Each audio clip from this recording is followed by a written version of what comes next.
A few moments later. Hey, sure, oy. Uy, naka-live daw ba yung Prince sa TikTok? Char lang.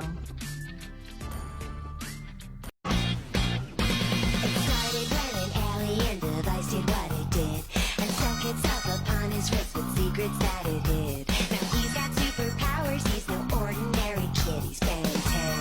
Pag meron akong gustong abutin, sa'kin nilalayo nyo. Buti na lang mataas lipat ko, kaya naabot ko yung hanggang dito. Hanggang sa nagulat sila, naglalakihan pa yung mga mata. Habang kami tahimik sa gedli na mapungay mata't mapula. Chill lang kami habang sumisindi sa gedli. Nagre-relax at nanonood ng movie. Pero yung iba sa amin galit na